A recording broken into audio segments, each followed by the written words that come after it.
Very warm welcome to Newsland. मैं हूं doctor Maria Zulfikar Khan.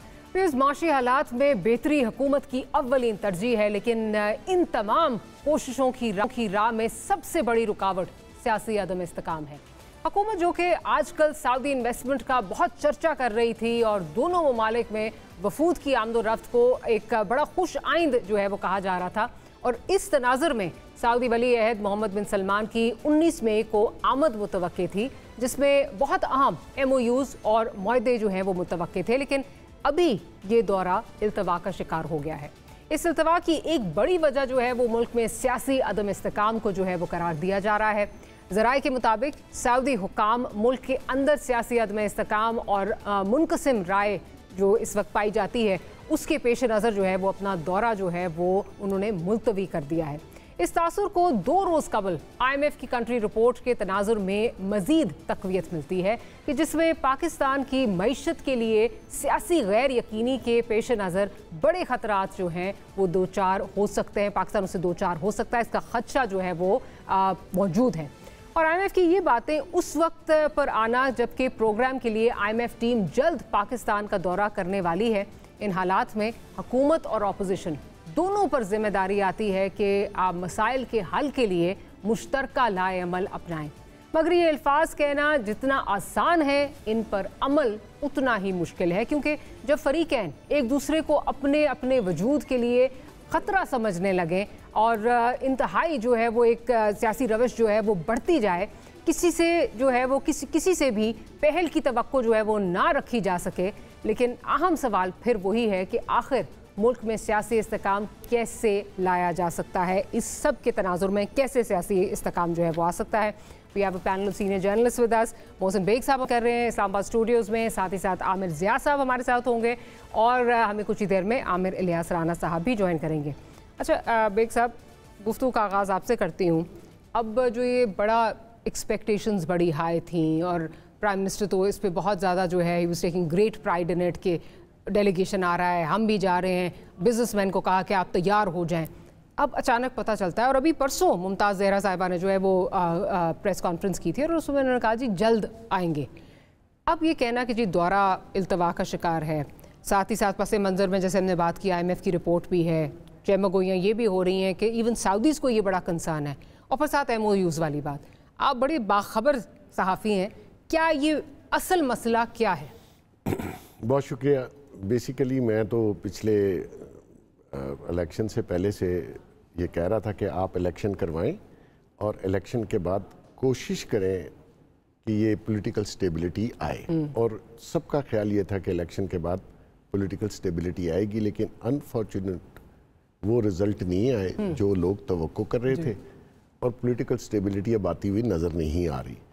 मईशत पे गवर्नमेंट और हमारी इस्टेब्लिशमेंट दोनों का बहुत ज़ोर है कि मईशत को आगे लिया जाए, लेकिन बेसिक प्रिंसिपल ये है कि पहले आप अपना हाउस इन ऑर्डर करें, फिर बिज़नेस चले। अगर पाकिस्तान का बिजनेसमैन कंफर्टेबल नहीं तो मैं नहीं समझता बाहर से कोई आएगा। और अभी ये जो दौरा है इसमें मुख्तलिफ राय आवाम में चल रही है कि एक तो हमने कोई कंक्रीट किस्म के प्लान्स या इन्वेस्टमेंट की जगह नहीं उनको बताई, और वो भी आके थक गए हैं। MOU तो कोई मैंने नहीं रखता, इसलिए वो चाहते हैं अगर कोई चीज़ सॉलिड हो तो वो पेश की जाए जिस पे एग्रीमेंट्स हों और आगे इम्प्लीमेंट हों। अब वो हालात इस किस्म के बन गए हैं कि लोकल बिजनेसमैन और जो पहले से इन्वेस्टमेंट कंपनीज हैं, FBR या हमारे जो लॉज हैं स्टेट बैंक के, अगर आप अपनी इन्वेस्टमेंट की हुई रकम भी वापस नहीं लेके जा सकते एज ए प्रॉफिट या जो भी है, तो उसको बड़ा मुश्किल है कि कोई उनको देख के बाहर से कंपनीज आए। आपको लोकल बिजनेसमैन को पहले कंफर्टेबल करें, अपना हाउस इन ऑर्डर करें, अपने लॉज जो हैं टैक्स के और री इन्वर्समेंट जो प्रॉफिट है या उसकी सूरत में जी, वो स्टेट बैंक के लॉज को आपको ईजी करना पड़ेगा। अदरवाइज आप फिरते रहें, बुलाते रहें। मैं आज भी स्टेटमेंट प्राइम मिनिस्टर साहब की देख रहा था कि उनकी विजन के मुताबिक हम चलेंगे। विजन पाकिस्तान की होनी चाहिए। पाकिस्तान एक न्यूक्लियर स्टेट है, बहुत बड़ा मुल्क है, रिसोर्सेज की कमी नहीं है। ये लॉज और ये जो सियासी अदम एतमाद है, इसको आपने ही कंट्रोल करना है। इस्टेब्लिशमेंट ने करना है, तो उसमें अगर सारे लोग सिर्फ इन्वेस्टमेंट के पीछे भागेंगे और अपना हाउस इन ऑर्डर नहीं है, तो मैं नहीं समझता इसमें कोई पेशरफ्त होगी। कुछ नहीं होगा। ये जो इसका मतलब कि दोनों चीज़ें, मतलब कुछ दोनों बातें जो हैं वो सही हैं। एक पॉलिटिकल इंस्टेबिलिटी भी जो है वो इशू एक है, दूसरा ये जैसे आप बात कर रहे थे कि वो अब ये कह रहे हैं जी हम MOUs नहीं, अग्रीमेंट होंगे तो हम साइन करने आएंगे, अदरवाइज हम नहीं आ सकते। थक चुके हैं वो।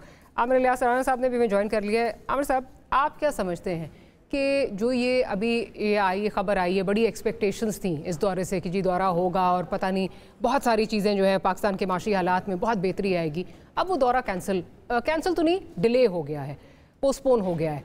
उसमें आपको वजूहात क्या नज़र आती हैं? अभी हम ये बात कर रहे थे कि एक तो पॉलिटिकल इंस्टेबिलिटी है और दूसरी इस वक्त जो इंस्टेबिलिटी के साथ जो हमारी अपनी पॉलिसीज़ का फुकदान है। जो कंपनीज़ यहाँ पे हैं वो ऑलरेडी खुश नहीं हैं, जो बिजनेसमैन यहाँ पे वो ऑलरेडी खुश नहीं है, वो अपना पैसा जो है वो बाहर भेजना चाहता है। और साथ ही जो बात हो रही है कि क्लियर विजन नहीं है, MOU साइन कर करके वो थक चुके हैं। बेग साहब जो बात कर रहे थे ना वो बिल्कुल ठीक है। सेंस ये है कि जब इमरान खान के दौर में वो आए थे, मोहम्मद बिन सलमान, वो वाकई इन्वेस्टमेंट के लिए आए थे।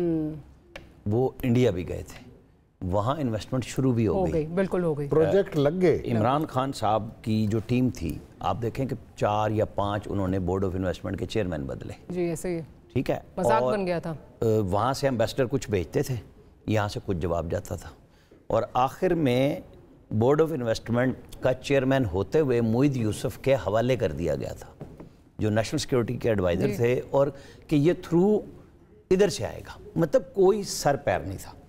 अब आप आ जाएं जो हमारे आज के हालात हैं। इस वक्त शहबाज शरीफ ने की बात, आर्मी चीफ तो ज़ाहिर है SIFC में, और वो ज़ाहिर है सऊदी कंफर्टेबल भी होते हैं, लेकिन उनका बिजनेस मॉडल ये नहीं है। वो कहते हैं तुम्हारी सारी कंपनियां मामी फूपियाँ देने, यानी जिसके साथ डील करो पता लगेगा 5 रिश्तेदार उस कंपनी में SECP में रजिस्टर्ड है। कारोबारी मॉडल नहीं है, फैमिली लिमिटेड, फैमिली, चाहे गुजरांवाला हो चाहे फैसलाबाद हो। मतलब मैंने 2 बड़े शहर आपको बताए हैं। वो अमेरिकन कंपनियों को दुनिया भर में इन्वेस्टमेंट से पहले इन्वॉल्व करते हैं, उन्हें पैसे देते हैं कि आप बताएं कि हमें किस जगह पे क्या इन्वेस्टमेंट करनी है। वो ऐसे नहीं है कि उनको आप ये दाव लगाएंगे कि जी बस मेहरबानी करें पैसे लगा दें। वो दौर गुजर गए। मतलब वो $1.5 अरब शाह अब्दुल्ला ने नवाज शरीफ जब वज़ीर आज़म बने थे दिया था पाकिस्तान को बचाने के लिए, वो सारे टाइम अब गुजर गए। उन्होंने जाके स्विट्ज़रलैंड में अनाउंस किया कि अब हम कोई ऐसा काम नहीं करने जा रहे, ना कर्जे देने जा रहे हैं इस तरह के इन्वेस्टमेंट।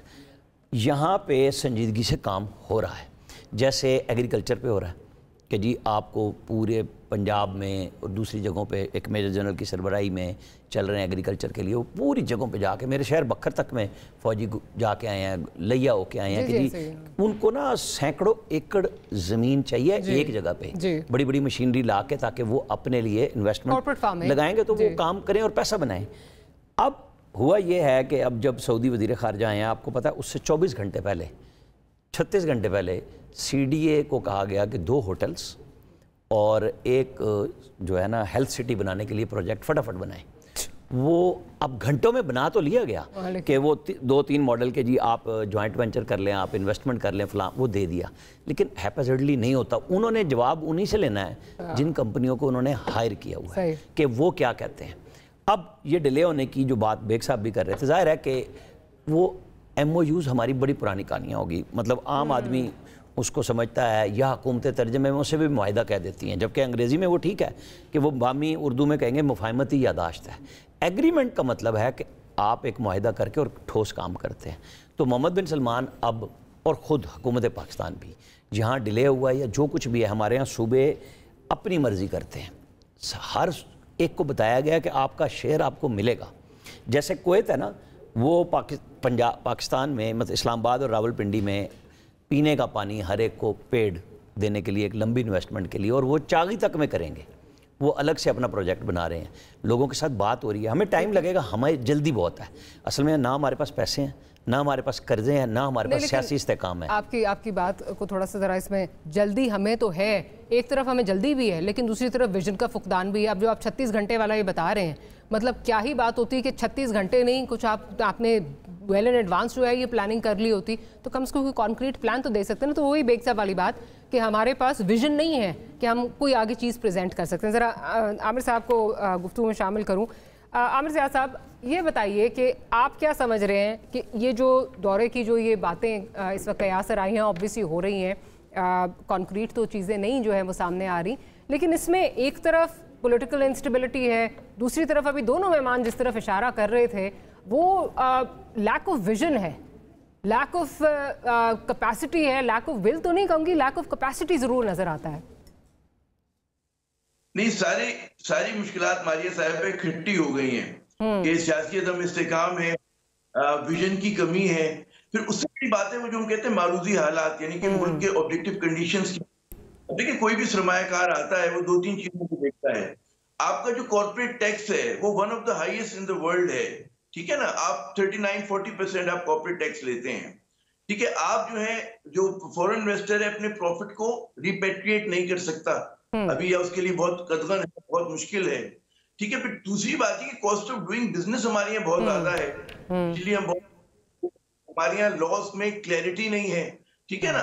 तो उसकी वजह से फॉरेन इन्वेस्टर्स है वो आने में झिझक रहा है, और वो ठीक है आप लफाजी कर सकते हैं, शहबाज शरीफ साहब बड़ी अच्छी मरहबा याकी करते रहें, लेकिन आपको कोई कॉन्क्रीट प्रपोजल देने पड़ेंगे। वो कॉन्क्रीट प्रपोजल जो वो बड़ी दिलचस्प कि जनाब सऊदी बाद इन्वेस्टर्स ने कहा कि छोड़े जी, जो पाकिस्तानी बिजनेसमैन से मिले उन्होंने कहा चले हमारे सऊदी अरब में आप आके हमारे साथ ज्वाइंट प्रोजेक्ट कर लें, क्योंकि वहां पर ईज ऑफ डूइंग बिजनेस है, हमारी आसान नहीं है।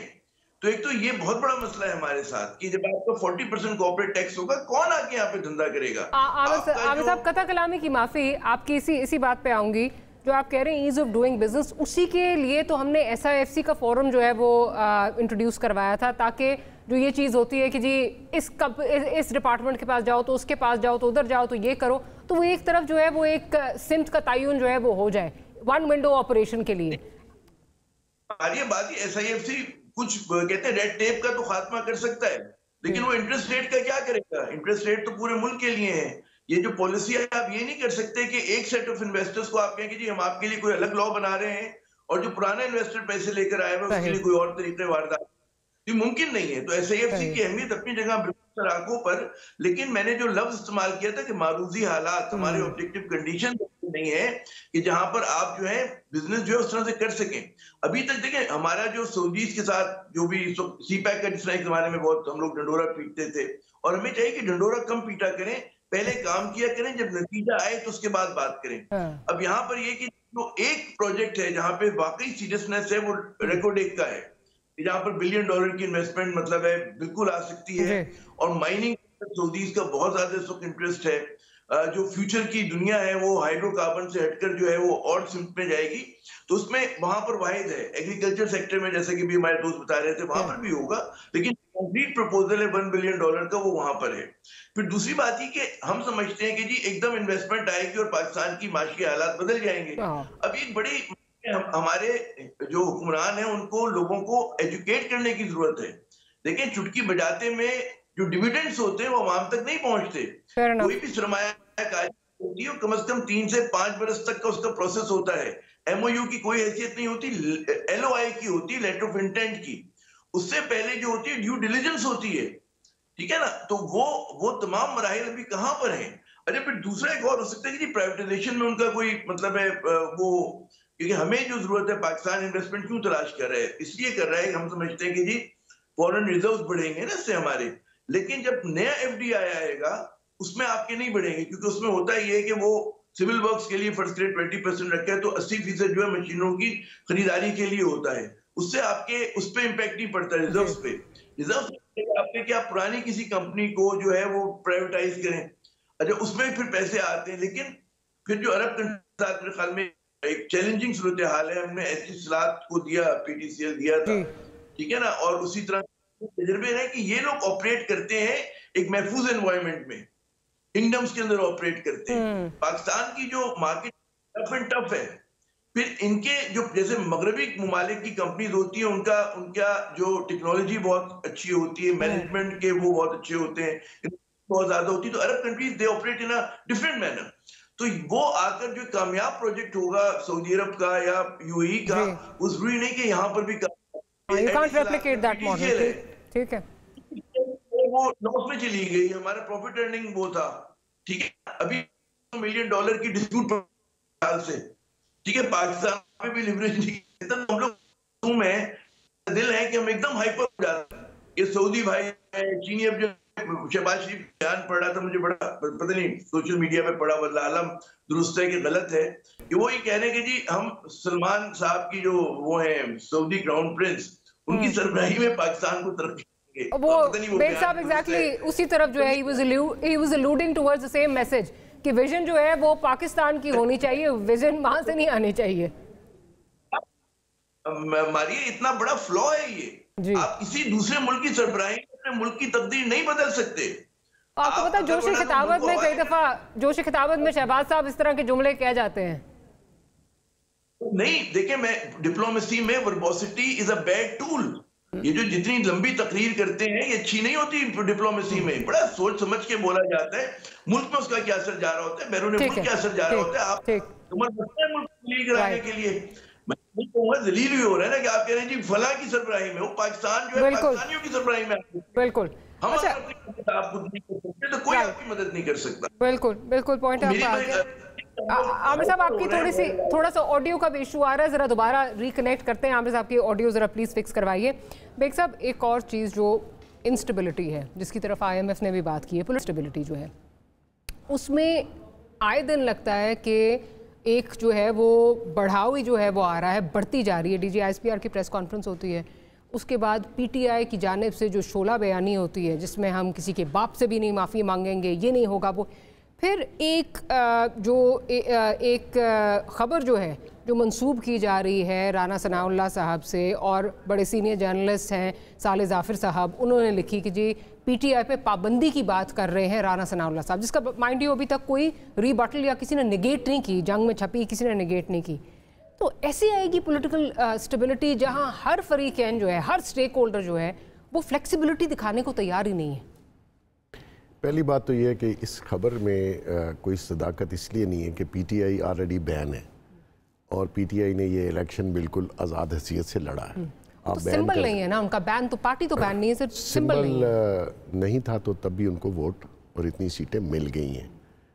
बेसिकली मैं ये समझता हूँ किसी पॉलिटिकल पार्टी को बैन करना या उसको सिरे से बिल्कुल ख़त्म करना वो हम माजी में कर चुके हैं, वो उसका कोई फ़ायदा नहीं हुआ बल्कि नुकसान हुआ। दूसरी बात यह है कि आपने इस सारी जो गैर यकीनी सूरत हाल है इससे कैसे निकलना है।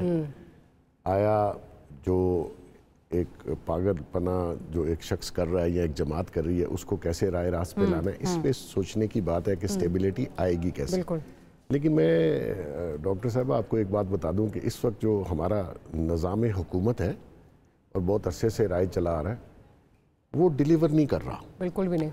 और जो आपके माशी पॉलिसीज़ हैं बहुत अरसे से हैं, वही चेहरे हैं पकड़ पकड़ के हर गवर्नमेंट में वही शामिल है, इसका मतलब है वो भी डिलीवर नहीं कर रहा। आज आप वर्ज ऑफ कोलैप्स पे हैं, अगर आपने वही सिस्टम रखना है तो रखिए, लेकिन उसका कोई रिजल्ट नहीं आ रहा। तजावीज़ बहुत आती हैं, बिजनेसमैन भी देते हैं, जो नया फाइनेंस मिनिस्टर एडवाइज़र या जो इकॉनमी एक्सपर्ट आते हैं वो घिसी पिटी बातें, टैक्स रेट बढ़ाना है। टैक्स नेट बढ़ाने का मतलब है जो दे रहे हैं उन पे, और जो इनडायरेक्ट टैक्स आप 73-74%, यानी कि गरीब भी वही चीज़ उतने पैसे दे के दे रहा है, अमीर भी दे रहा है। तो ये कोई हल नहीं है। इकोनॉमिक और इकोनॉमिक पॉलिसीज़ जो हैं वो एक दिन या कल या परसों या 4 साल के लिए नहीं, आप लॉन्ग टर्म बनाएं ताकि उसके असरात आएँ, उससे सिस्टम बेहतर हो। तो आउट ऑफ बॉक्स सोल्यूशन चाहिए इस मुल्क को आगे ले जाने के लिए, वो चाहे पॉलिटिक्स है चाहे इकोनॉमिक्स है। मेरा ख्याल है उसकी कमी है, बातें ज़्यादा हैं, फुर्तियाँ भी ज़्यादा हैं, रिजल्ट ज़ीरो है। बातें आप करते रहें, ये टाइम भी गुजर जाएगा, कोई फिर नया आ जाएगा, वो नए सिरे से शुरू करेगा। ये जितने इदारे आप बना लें उसका रिजल्ट कोई नहीं है तो बता दें। तो आउट ऑफ बॉक्स सोल्यूशन कोई ढूंढें, कोई इस सिस्टम से जान छुड़ाएं, कोई नई बात करें। ये मैं बचपन से सुनता आ रहा हूँ टैक्स नेट बढ़ाना है, अब तो खैर कहते तो सारे ही हैं कि जी ट्रेडर्स को टैक्स नेट में लाएंगे। वो आपने देखा जो ट्रेडर रजिस्ट्रेशन मुहिम थी, दैट वाज सो एम्बैरेसिंग। सिर्फ 75 लोग जो हैं, वो 75 लोगों ने अपने आप को रजिस्टर कराया, तो वो तो उसमें आने के लिए कोई तैयार नहीं है। और यहाँ से भी PMLN जो है वो ज़्यादा उन पर खातिर खा कोई जो है वो लग नहीं रहा कि कोई दिल come down on them, because उनकी अपनी वोटर सपोर्टर बैंक है, तो वो तो नहीं होगा। तो आउट ऑफ द बॉक्स तो इसमें जो पॉलिटिकल वोटर सपोर्टर या उनकी पॉलिटिकल माइलेज लेने की वजह से मुल्क जो है ना वो इस हालात पे पहुंच गया। बिल्कुल दिवालिया हो नहीं गया, हो चुका हुआ है। अभी आप ना माने या डिक्लेयर ना करें वो और बात है। शहबाज साहब बेहतर काम कर सकते हैं, लेकिन अगर वो अपनी full as a prime minister बात करें, वो मेरे ख्याल में शायद उनको टाइम लगेगा। मकसद ये है कि टाइम पाकिस्तान के पास नहीं है। ये 26 करोड़ लोग हैं, अनएम्प्लॉयमेंट, ये सारा जो फसाद है, आप देखें ये जो फ्रस्ट्रेशन है पब्लिक में बिलों की वजह से या महंगाई की वजह से, नेचुरली ये गवर्नमेंट चाहती है कि हम कुछ कम करें, लेकिन इनके पास रिसोर्सेज नहीं है। और आपको जो सिस्टम है वो लो ही नहीं कर रहा कि आप कुछ कर सकें। और सिस्टम को बदलना आप नहीं चाहते। सिस्टम आप कुछ लोगों को बेनिफिट करता है, लेकिन मैं आपको बता दूं 99% जो दुनिया है पाकिस्तान में रहती है, उनको बेचारों को सूट नहीं कर रहा। और उनकी आपने बिल्कुल ज़िंदगी जो है अजीरन कर दी है। और फिर जो रियासत अगर आपके लिए ऐसे हालात पैदा कर दे, ऐसी कंडीशंस पैदा कर दे कि आपकी जो लिविंग है और रहना उस रियासत के अंदर मुश्किल हो जाए, नामुमकिन। इसीलिए लोग जो हैं बिजनेसमैन भी और लोग यहाँ से बाहर भाग रहे हैं। तो ये मुल्क जो है वो आप प्राइवेट कंपनीज को ग्रो नहीं करने देते। आप किसी प्राइवेट अदारे को FBR ने वो ऐसा स्क्वीज किया हुआ है, 76 कंपनीज और जो डिपार्टमेंट और टैक्स के लिए आ जाते हैं। तो मकसद ये किसी तरीके से मतलब इन्वेस्टमेंट आप एसेट्स बेच सकते हो, कारोबार मैं नहीं समझता इस माहौल में कोई आके करेगा। ऑन दैट नोट एक छोटी सी ब्रेक लेते हैं, ब्रेक से वापस आएंगे तो आमिर इलियास राना साहब की तरफ जाएंगे। Will be right back.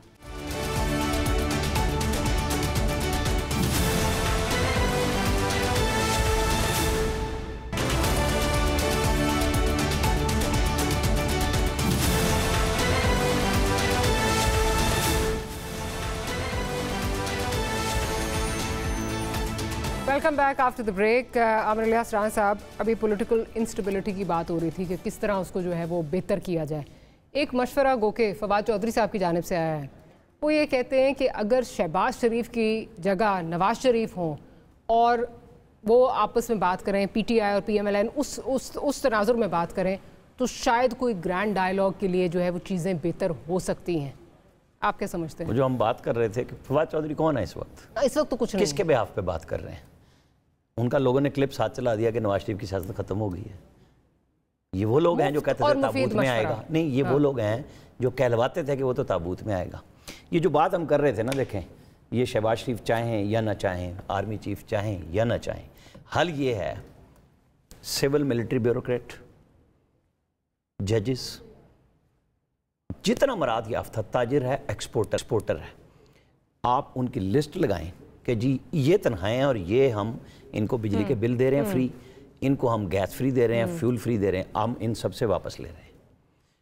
आप सिर्फ लोगों पे ट्रस्ट करके देखें कि आपने उन बड़े, और ये चंद 100 लोग निकलेंगे पूरे पाकिस्तान में, ये हज़ारों नहीं निकलेंगे, लेकिन ये मिलियंस ऑफ लोगों की मरात खुद खा जाते हैं। आप ये वापस लें, आम आदमी आपको टैक्स खड़ा होकर देगा कि लें मुझसे टैक्स, ट्रस्ट होगा ना। असल में मसला ये आया हुआ है कि मुझसे और आपसे ज़बरदस्ती एट सोर्स काट लेते हैं, और जिसके पास ताकत है, मतलब अगर बीइंग जर्नलिस्ट हमें बहुत कुछ कहा जाता है, लेकिन जो मेरे पैसे आ रहे हैं वो तो टैक्स कट के आ रहे हैं ना। और इनडायरेक्ट टैक्सेस अगर ये मेरे अकाउंट में दे दें, ये मुझसे भी लेके दिखा लें, वरना ये उस मजदूर से भी वो जो लोड कराता है मोबाइल पे, उस पर भी टैक्स ले रहे हैं। और अब तो आ गया है कि जी नई वो आ रही है 90% की, कि जो फाइलर नहीं है और वो चलेगा तो उसके 100 में से 90 रुपये काट लेंगे। ये ना हथकंडे हैं चंद दिनों के लिए, किसी को सिखाने के लिए।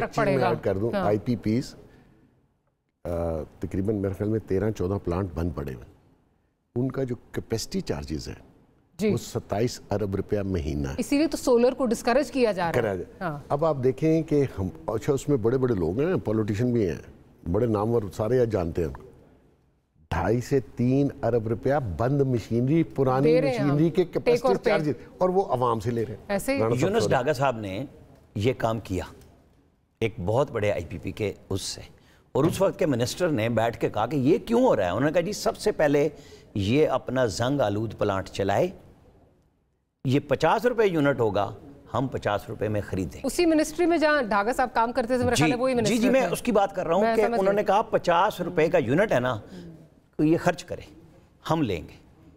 नहीं जी नहीं, उन्होंने कहा नहीं, आपकी मशीनें बंद पड़ी हैं, पैसे हम दे रहे हैं, आप चलाएं, आप चलाएं। यूनुस डागा का मैं नाम पता क्यों कहा है? जब उनको कहा गया कि आप सेक्रेटरी वाटर एंड पावर आ जाएं, उन्होंने कहा मुझे शाहिद खाकान अब्बासी और इसहाक डार के साथ बिठाएं, प्राइम मिनिस्टर साहब। उनको बिठाया गया, उन्होंने कहा जी आप पैसे देंगे और आप गैस देंगे अगर तो, और उन्होंने वो काम करके दिखाया। वो ईमेल करते थे और जिप कोड के साथ, उनके अफसर सारे बिके हुए थे उस मिनिस्ट्री में कि ताकि जो खोलेगा पता चलेगा। उन्होंने उसको, जो नवाज शरीफ चाह रहे थे कि गेम बने, बिजली सस्ती भी हो, प्रोडक्शन भी हो, वहाँ पे उनके नवाज शरीफ के दोस्तों में भी ज़ाका आई। उस पर प्रेशर आता है ना, जब आपके लोग किसी ज़माने में उन्होंने इन्वेस्ट किया था, चाहे वो पीपल्स पार्टी का ही दौर हो, मैं पुराने प्लांट्स की बात कर रहा हूँ, तो उसमें फ़ायदे तो सब ने लिए ना। फिर आज वो आपके दोस्त हो गए। हर हुक्मरान के यही दोस्त होते हैं, वो फौजी जर्नैल हो या वो सिविल हुक्मरान हो, क्योंकि इनके पास मरात देने के लिए बेशुमार है, इनके बच्चों को जॉब्स देने के लिए होती हैं। आपको मैं बताऊं, इस शहर में एक इदारा ऐसा है जिसके लोग एक लाइन में सरकारी घर लेना चाहते हैं, और वो 3-4 लाख रुपए के घर पे कहते हैं मल्टीनेशनल कंपनियों को बुलाओ, ये 30 लाख रुपए महीने पे घर लो, 1 साल का एडवांस दो। फिर जो वो सरकारी घर लेते हैं वो कहते हैं जो हमने वो घर बनाया है उसकी सारी चीज़ें हमारे घर पे लगा दो। यहाँ कोई बोल ही नहीं सकता, क्या करें? यहाँ इस तरह लूट मार मची हुई है। ये अगर शहबाज शरीफ कर लेंगे तो फिर बात बन जाएगी। मुराद वापस लें, सारे जजों को बिजलियाँ फ्री मिलती हैं, 300 गरीब का तनख्वाह दे रहे हैं ना, आप तनख्वाह दे रहे हैं, काफ़ी है, बहुत तनख्वाह है, तो फिर आप ले लें। वो देखे ना, एक रिटायर्ड जज साहब ने कराची से बिल भेज दिया कि मैं तो सोलर पे कर रहा हूँ, मुझे पैसे दे दे। पैसे दे, बताओ बात है भला। ये जो एलीट कैप्चर है वो चाहे कहीं का भी हो, ब्यूरोक्रेसी हो, ये सिर्फ कर देना, मैं आपको बताऊं, ये कर दें कि बड़े लोगों से आपने टैक्स लेना शुरू कर दिया, आम आदमी आपको पैसे देगा। There's a term in English, who's going to bell the cat? ये कौन करेगा? ये है, अब वो हमारा कंप्रोमाइज्ड सिस्टम है, उसको पॉलिटिकल सिस्टम नहीं कह सकते हम, क्योंकि हाइब्रिड रजीम में रह रहे हैं जिसमें सब स्टेक होल्डर्स इन्वॉल्व हैं। उसमें शहबाज शरीफ अकेले कुछ भी नहीं कर सकते कि जरदारी साहब मौजूद हैं, जरदारी साहब अकेले कुछ नहीं कर सकते। तो दोनों पिछली हुकूमतों की हैं, सारों की हैं जी, हुकूमतों पे ना डालें, इसमें सब इन्वॉल्व हैं। आमिर साहब देखिए, ये जो टेक और पे वाले जो आईपीपीज वाला सारा है, ये दोनों पार्टियों ने किया ना, गलत थी ये, गलत चाहे उस वक्त आपको सही लग रहा हो, लेकिन ये पॉलिसी तो गलत थी ना, कि हम यूज करें ना करें, हमने पे साहबा ये 2027 तक आपने पे करने, आवाम की चीखें निकल जाएंगी, मर जाएंगे। आप देखिए आजाद कश्मीर में बिलों पे क्या हुआ जी, ये 2027 तक आपने देने, जो मर्जी करें आप नहीं, स्टेट रियासत खुद इन्वॉल्व हो, रियासत के लोग करप्शन में इन्वॉल्व हो, आप और मैं क्या कर सकते हैं? मैं आपका और अपना बात कर रही थी, हम जो मर्जी कर लें, ये पे हमने करने हैं, जो मर्जी कर लें, ये पे करने। अच्छा आमिर साहब, ये तो खैर पॉलिसीज की बात हो रही है। कमिंग बैक, जो हम बात कर रहे थे, जो स्टेबिलिटी, पॉलिटिकल स्टेबिलिटी चाहिए, और उसमें आजकल ये बहुत बात हो रही है कि जी मुज़ाकरात किससे होंगे, कैसे होंगे, कौन करेगा। ऑब्वियसली पीटीआई का एक अपना जो है इस वक्त परसेप्शन है, और उसकी वजह से इंस्टेबिलिटी आ रही है, जिसकी IMF ने भी निशानदेही की। आप क्या समझते हैं इस पोलराइज्ड माहौल में किस तरह आगे जो है वो बढ़ा जा सकता है? Because at the end of the day बैठना तो पड़ेगा, जो मर्जी कर लें, बैठना तो पड़ेगा। अब कौन किसके साथ बैठेगा, that remains to be scene.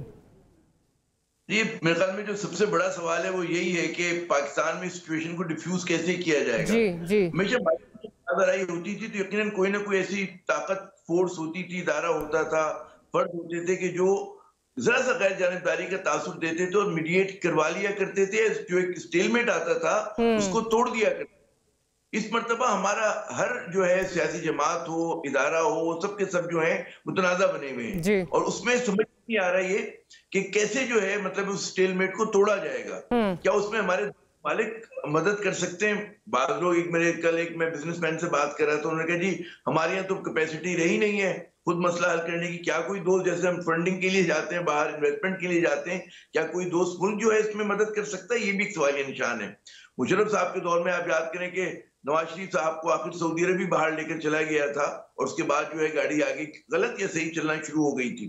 तो आपको कोई इस स्टेलमेट को तोड़ना है। अभी तक जो इंडिकेशंस हैं मतलब जिस तरह से 9 मई मनाया गया, उसमें आपने देखा कि पीटीआई के रवैये में उसी तरह की सख्ती है, एस्टेब्लिशमेंट के रवैये में उसी तरह की सख्ती है, और एस्टेब्लिशमेंट बिल्कुल ना भूलने को तैयार है, ना माफ करने को तैयार है। और जाहिर है कि जो हमारी हुकूमत है, यानी कि नून लीग हुआ, उसमें पीपल्स पार्टी भी आईनी ओहदे रखती है, उन्हें तो सूट करता है कि जी जितने अरसे तक पीटीआई आउट ऑफ फेवर रहेगी उनकी रेलेवेंस बनी रहेगी। बिल्कुल उसी तरह के एक जमाने में पीटीआई को ये चीज सूट करती थी कि ये दोनों जमातें अगर मुश्किल में हो तो हमारी रेलेवेंस बनी रहे। तो मैं नहीं समझता कि पॉलिटिकल फोर्सेस आपस में बैठ के मसला हल कर सकती, क्योंकि वो एक दूसरे के कॉस्ट पे बैठी हुई है या बाहर है। तो एस्टेब्लिशमेंट क्या अपनी तब्दील करेगी डायरेक्शन, या कोई ऐसी राह निकालेगी कि जहां पर इस पॉलिटिकल जो इतना हमारे यहाँ समझे ना कि चीजें इतनी हिद्दत पकड़ ली हैं, उसको किसी तरह से डिफ्यूज किया जाए, ये मेरे ख्याल में पहली शर्त होगी। या कोई आपको आउट ऑफ द बॉक्स की बात कर रहे थे, मेरे ख्याल में बिल्कुल हमारे दोस्त, वो बिल्कुल सोचना पड़ेगा आपको। आप देखें इस वक्त कितना हम लोग सबकी निगाहें में, एक जुमला जरूर कहूंगा आईएमएफ के ऊपर, कि हम बार बार कह रहे हैं जी आईएमएफ कह रहे हैं कि पॉलिटिकल इंस्टेबिलिटी खत्म करें। अब आईएमएफ इस मुतालबे के साथ आए कि इस मरी हुई मईशत में जिसकी ग्रोथ 2-2.5% है बमुश्किल, उसमें 33% मजीद इजाफा किया जाए रेवेन्यू कलेक्शन में। अब आप बताइए कैसे करेंगे, कहां से करेंगे, स्पेस कहां है आपके पास, किन लोगों का गला घोटेंगे? देखिए इनडायरेक्ट टैक्स तो हम सब दे रहे हैं, तो ये बड़ा एक गलत टैक्स नहीं देते। हाँ ये होता है कि जितना कमा रहे होते हैं, बात मतलब है कि रिटेलर्स हैं, हमारे जागीरदार हैं, मगर बहुत सारे टैक्सेस हमारे प्रोविंशियल हैं, और प्रोविंशियल गवर्नमेंट का इंटरेस्ट नहीं है लोगों से टैक्स वसूल करने में, उनकी अपनी एक वो है।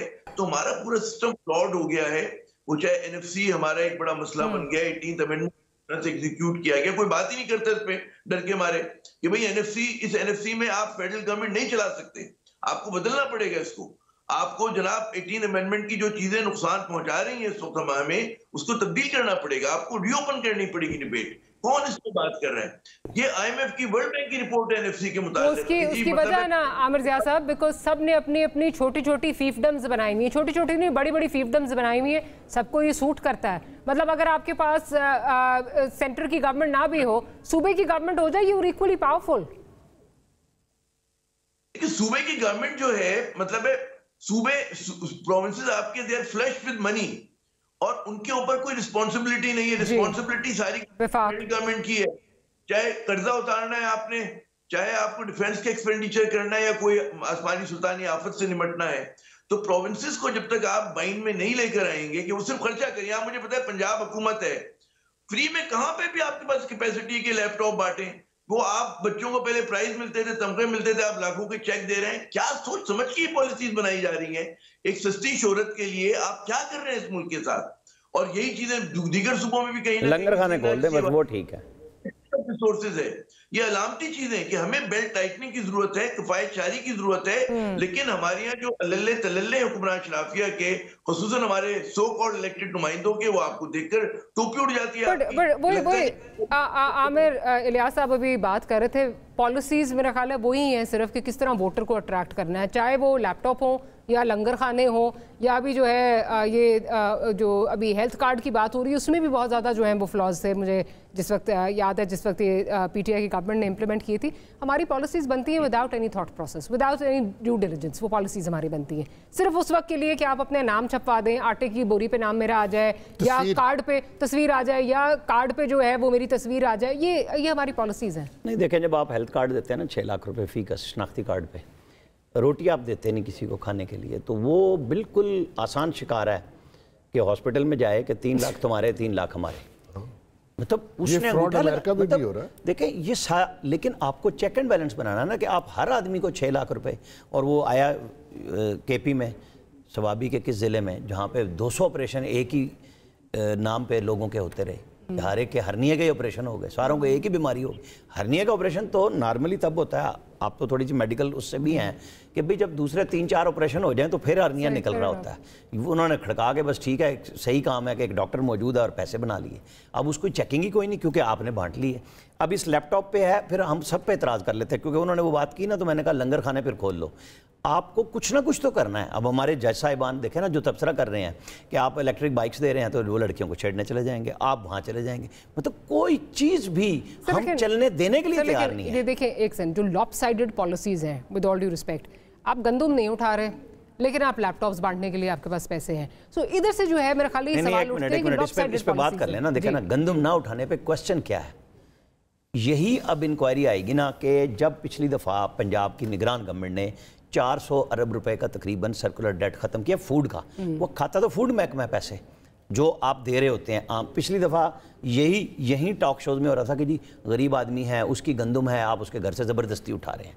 ये था पिछली दफ़ा कि जी ऐसी घुस रहा है लोगों में कि जी आपके जितने साल के दाने आप उतने रखें। वो भी गलत है, ये भी गलत है। एक मिनट, फिर उन्होंने उसको ठीक किया निगरान दौर में। यहाँ जो लोग बैठे हुए थे, पंजाब का चीफ सेक्रेटरी तो लिख के कह रहा था कि आप मत इंपोर्ट करें, हमें नहीं चाहिए। आज आपके पास स्टोरेज ही नहीं है गंदम, कहाँ से ले लेंगे? आमिर साहब, मतलब ये वही बात है कि हर चीज को आपको मिला के चलना है।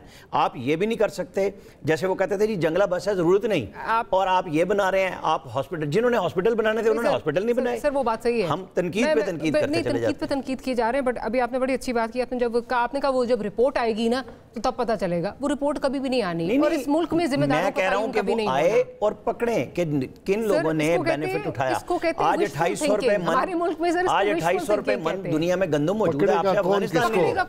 आपसे अफगानिस्तान नहीं गंदम ले रहा, आपने भी पिछला उनके पास सस्ती पड़ी हुई है। पूरा सेगमेंट जो है हमने एलीट कैप्चर पे बात की, ये एलीट कैप्चर का बहुत बड़ा जो है एक सबसे बड़ा एग्जांपल आपके सामने। इसलिए ये सवाल उठते हैं कि एक तरफ आप कह रहे हैं जी पैसे नहीं है आपके पास, दूसरी तरफ लैपटॉप्स बांट रहे हैं। मैं उसके लिए इसलिए बात करता हूं कि जो गरीब के बच्चे को अगर कुछ मिल रहा है, सर खाने को पैसे नहीं है, उसके ऊपर ही हमारे यहाँ एतराज होता है। खाने को पैसा नहीं है तो लैपटॉप हम जो है डिस्क्रिमिनेशन हो के जी ये आपके उस कॉलेज को जाएगा जो लाहौर का फलाना कॉलेज है और दूसरे कॉलेज में नहीं जाएगा, फिर ये बिल्कुल क्वेश्चन बनता है कि जी आप डिस्क्रिमिनेशन कर रहे हैं। जब आप स्टूडेंट्स को अक्रॉस द बोर्ड देने जा रहे हैं, आप सवाल जरूर उठाएं कि दूसरी तरफ भी करें, लेकिन इसको मत रोकें। अभी आपने खुद कहा कि आप रोटी नहीं दे रहे, सेहत कार्ड दे रहे हैं, तो इंटर टू एंड है। 6 लाख तो मैं वही बात कर रही हूँ, ठीक है। यहाँ पे भी आप जो है वो रोटी नहीं दे रहे। ओवरऑल जो पॉलिसीज है ना पाकिस्तान में, देखिए वेलफेयर का काम तो हुकूमत का काम है कि वेलफेयर और सब्सिडीज और ये जो सेहत है या ट्रांसपोर्ट है, पूरी दुनिया में अवलीन तरजीह है मेडिकल, ट्रांसपोर्ट और एजुकेशन। इन दोनों में हम बहुत पीछे हैं। अगर कोई फलाह का काम है, एक्स्ट्रा पैसे तो वैसे भी खा जाने इन्होंने। अगर कुछ काम किसी हो जाता है, जैसे आमिर कह रहे हैं, मकसद ये है कि आया कोई लॉन्ग टर्म पॉलिसी है, और ये जो खुद नुमाई है पॉलिटिशियंस की, इसको भी बंद होना चाहिए। तो खुद नुमाई है ना कि आप यूथ को अट्रैक्ट कर रहे हैं। और वो जो जैसे सारे पॉलिटिशियन गरीब की बात करते हैं, वो नेहरू साहब की ऑटोबायोग्राफी है, तो उसके वालिद बहुत ही अमीर आदमी थे, मोतीलाल। उसने कहा गरीब की बात तब करो जब तुम्हें खुद कभी गुर्बत देखी हो। तो ये जो हमारी एलीट क्लास है वही पार्लियामेंट में आती है, बिल्कुल सही है। उनको क्या पता कि गरीब का बिल कहाँ से आता है। ये जितने लीडर हैं इनको खुद नहीं पता हमारा बिल कौन पे करता है, इंक्लूडिंग इमरान खान। तो मकसद ये है कि अगर पॉलिसी बनानी है और गरीब के लिए बनानी है, चलो आप लॉन्ग टर्म बनाएं जिस पे सब फिर अमल करें। बिल्कुल बिल्कुल। ऑन दैट नोट एक छोटी सी ब्रेक लेते हैं, ब्रेक से हाजिर होते हैं तो गुफ्तगू को यहीं से कंटिन्यू करेंगे।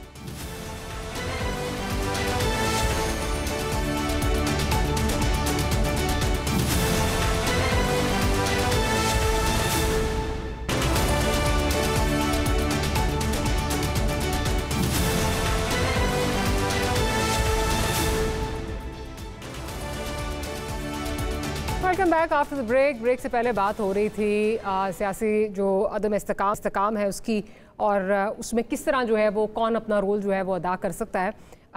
इसमें कोई कमी नहीं आ रही। आए दिन जो है वो लगता है कि एक नॉच, अगर एक बयान एक पार्टी ने दिया तो उससे एक नॉच ऊपर दूसरा जो है वो बयान आएगा। ये इस वक्त चीज़ चल रही है, और जिसमें जो सबसे ज़्यादा जहाँ चल रही है वो खैबर पख्तूनख्वा है। एक्सपेक्ट किया जा रहा था कि जी यही एक्चुअली एक्सपेक्ट किया जा रहा था कि दोनों जो है वो मद्दे मुकाबिल होंगे, लेकिन इस तरह होंगे ये थोड़ा सा अनएक्सपेक्टेड था। आमिर ज़िया साहब, मैं तो कल जब दोनों की स्टेटमेंट सुन रही थी तो मुझे लग रहा था कि दो स्कूल के बच्चे जो हैं वो लड़ रहे थे। एक कह रहा था मैं तुम्हारी गाड़ी बंद कर दूंगा, दूसरा कह रहा था मैं तुम्हारे घर पे कब्जा कर लूंगा, तीसरा बयान कुछ और आ रहा था। बिल्कुल मतलब अनरियलिस्टिक स्टेटमेंट्स जिनका ना कोई सर है ना कोई पैर है। हमें पता है कि ना गवर्नर राज लग सकता है और ना उनको जो है वो गवर्नर हाउस वो खाली करवा सकते हैं। क्या देख रहे हैं आप? बिल्कुल, वो जिस तरह मेरे ख्याल में दीगर पाकिस्तानी अशश कर रहे थे उस किस्म के बयानात में, मैं भी उन्हीं में शामिल था। और उससे एक बात साबित होती है कि हमारे ये लोग बड़े ओहदे तो रख लेते हैं लेकिन उन ओहदों के अपने आप को काबिल नहीं बनाते। कि जब आप मुतबर ओहदों पर हो जाए कि आप गवर्नर हों और आप वजीर आला हों, तो आपको बड़ा रसानियत से बात करनी होती है, सोच समझ के बात करनी होती है, म्यान रवि की बात करनी होती है।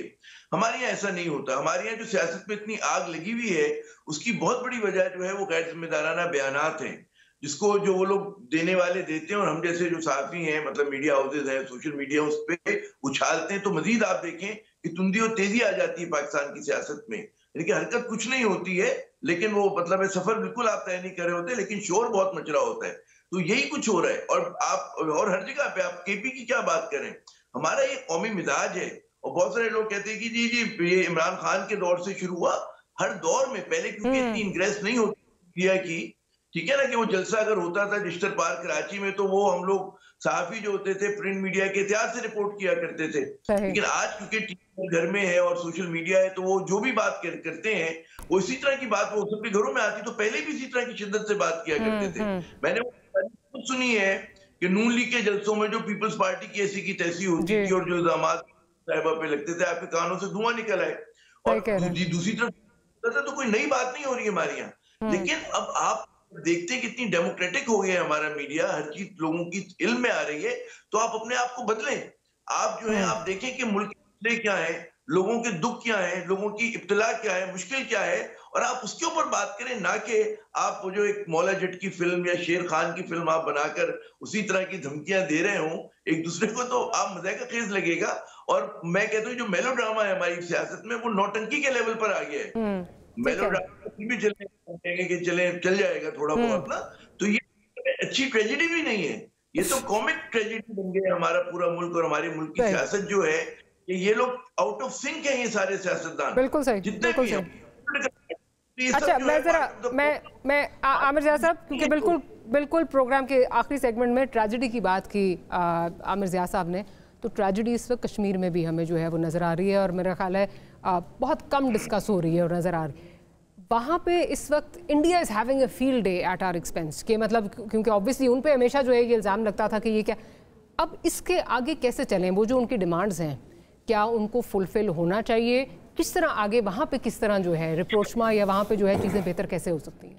देखिए, दो चीज़ें जो मैंने कल से ऑब्ज़र्व की हैं, एक तो जो प्राइम मिनिस्टर और उनकी हुकूमत है वो टोटली उनका फेलियर साबित हुआ, और दूसरा ये है कि ये 9 मई में लोगों को सज़ा नहीं हुई, लोग इनकरेज हुए। वो रेप्लिका मैंने देखा जिस तरह पुलिस वालों को मार रहे थे और जिस तरीके के हालात। लेकिन पुलिस की भी टाइमिंग आप समझती नहीं ख़राब थी कि 9 मई वाले दिन ही उनको याद आया कि जाके ये काम कर लें?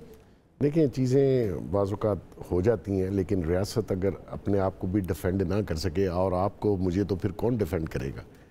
तो वहाँ गवर्नमेंट का फेलियर इसलिए है कि उनका उस तरीके से ग्रिप नहीं बन सकी प्राइम मिनिस्टर साहब की, और ग्रिप होती तो वो ये हालात इमीडिएटली हल कर सकते थे। जैसे अभी उन्होंने कमेटी बनाई है, बाकी पॉलिटिशियन सारे ऑलमोस्ट इकट्ठे हैं, तो ये काम पहले कर लेना चाहिए था। बहुत नुकसान हुआ, इंडिया ने उसको जितना प्रोपोगेट किया है उनके लिए फील्ड डे था, एब्सोल्युटली, ताकि वो भी बता सकें कि इधर वाले पे बात करते हैं, अपने कश्मीर का ज़रा हाल देख लें। हालांकि कश्मीरी ने कभी ये काम किया नहीं है, लेकिन सम रीज़न ये वायरस वहाँ तक भी फैला हुआ है जो 9 मई का वायरस को कोई, अगर मैं आमिर साहब से पॉइंट ऑफ व्यू, आमिर साहब कोई ये जो वायरस की बात हो रही है जो कश्मीर में फैला हुआ है, एक थ्योरी ये भी है कि इसको कोई प्रोपोगेट भी कर रहा है, इसको कोई इसमें जो है ये कोई अनासर शामिल हैं जो इसको प्रोपोगेट भी कर रहे हैं। देखें, उसमें कोई शक नहीं है, एक तो ओरिजिनल लोग निकले हैं। अब 9 मई का पुलिस के ऊपर ये डाल देना, जिन लोगों ने ये किया है क्या उनके ऊपर नहीं सवाल होगा कि उन्होंने 9 मई चुना, क्योंकि वो भी एक मैसेज देना चाह रहे थे। क्योंकि हमने जो है ना, ओनस ज़्यादा स्टेट पे होता है। नहीं, मैं वही उस पे आ रहा हूँ। स्टेट क्या है? स्टेट पाकिस्तान है। मतलब आप और हम स्टेट के लिए फौज का लफ्ज़ ज़्यादा इस्तेमाल कर ले, क्या फौज हर चीज़ का इलाज है? सर, लेकिन 8 की रात को राउंड अप करना लोगों को, एक मिनट मैं आपको बताऊँ ना, जब फौज ने अपने जर्नैलों को सजा दी, फौज ने अपने फैसले मिलिट्री कोर्ट्स में करके महफूज कर लिए और सुप्रीम कोर्ट ने स्टे कर दिया। वो जो मिसाल DGISPR ने दी कि जी UK और US में वो कोई मिलिट्री कोर्ट्स नहीं थी, यहाँ सिर्फ ज़मानत पे ज़मानत, ज़मानत पे ज़मानत, हर बंदे को ज़मानत, चाहे वो 9 मई का है चाहे वो किस केस में। हो क्या रहा है? यही वो मसला है जो कहता है कि भाई बैठ जाओ, सारे बैठ जाओ, इस मसले को हल करो। अच्छा, अब बैठने के लिए इमरान खान साहब की तरफ से शर्त क्या है कि वो डायरेक्ट मेरे से बात कर लो, बाकी तो कहानी है, जो मर्जी बात कर लें, मुझे दोबारा ला के बिठा दो। अब वो कह रहे हैं नहीं करनी बात आपसे, या माफ़ी मांग लें, जुर्म कबूल कर लें, आइंदा के लिए परहेज कर लें। जब वो नहीं, मैं ला रहा हूँ ना, जब क्योंकि शुरू कहाँ से हो रही है, अब कश्मीर में भी लोगों को एक रास्ता मिला उठाने के लिए। ठीक है, आज जरदारी साहब इस वक्त शायद मीटिंग कर रहे हैं अपने लोगों के साथ, शहबाज शरीफ साहब ने फ़ोन शोन किए हैं AJK के PM को, सारे लोगों को। उनका जो राइट बनता है उसके ऊपर ठंडा भी करना चाहिए और मिलना चाहिए। लेकिन जो बहुत ज्यादा उन्होंने मुतालबात शुरू किए हैं ना, वो भी गलत है कि सारा पाकिस्तान का एक्सपेंस। ना उनकी कोई प्रोटेस्ट की कॉल थी जिसको कहते हैं ना कि अपने पाँव पे खुद कुल्हाड़ी मारना, पुलिस को 8 तारीख को राउंड अप करने का, और उनको जवाब आपने दिया 9 मई के लिए। वो तो प्रोटेस्ट नहीं उन्होंने चुना, आपने जवाब दे दिया कि उससे क्लब कर ले और एक पॉलिटिकल पार्टी उससे माइलेज गेन करे। आपको भी तो नहीं समझ आ रही ना, आप सीख ही नहीं रहे हैं। वो मैं इसलिए नहीं आया कि बेग साहब ने इसी बात का तो जवाब दिया है कि AJK की जो एडमिनिस्ट्रेशन है, जो गवर्नमेंट है, वो ग्रिप नहीं कर रही मामलात को। मैंने वो बात दोबारा नहीं, आप कह रहे थे ना अभी कि वो उनको उन्होंने प्रोटेस्ट के लिए वो दिन क्यों चूज किया, पुलिस पे हम क्यों डाल रहे हैं? मैं वो बात उस पे हुआ कि उन्होंने तो चुना, जवाबन इन्होंने कर लिया और उसमें गवर्नमेंट गायब थी। तो उन्होंने नहीं चुना करने में तो हम माशाल्लाह माहिर हैं। गंद करने में हम माहिर हैं, बिल्कुल। Failure of the state yet once again. इस पे जो है वो प्रोग्राम अपना क्लोज करना। आमिर इलियास राना साहब आपका बहुत शुक्रिया, बेग साहब आपका, और आमिर इलियास साहब आपका बहुत शुक्रिया कि आपने वक्त निकाला। Will see you next week. Good night.